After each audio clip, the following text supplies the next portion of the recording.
Okay, so this is a tutorial on how to do the thumb around. So you're gonna hold the pen like this, basically. Both fingers from the back, and index and middle from back, and thumb from the front, right? Front is sort of like in the middle. It's a bit closer, I guess, to index finger a little bit. And then you basically push with your middle finger. It goes over your thumb, and then you catch it with your index finger. Your index finger kind of goes back, as you can see.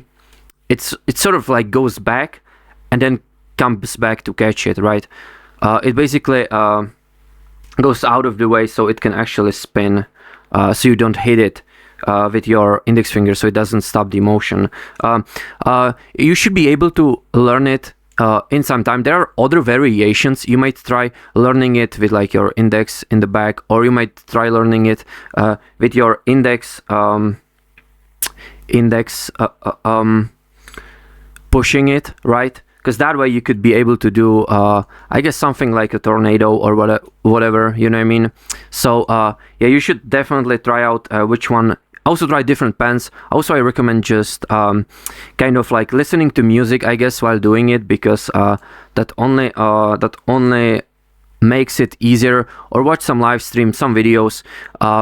Also, don't do it on like a table where it can like fall off and you have to like bend over to pick it up. Maybe do it on like a floor or your bed, somewhere you don't have to pick up the pen every time and bend over for it. So yeah.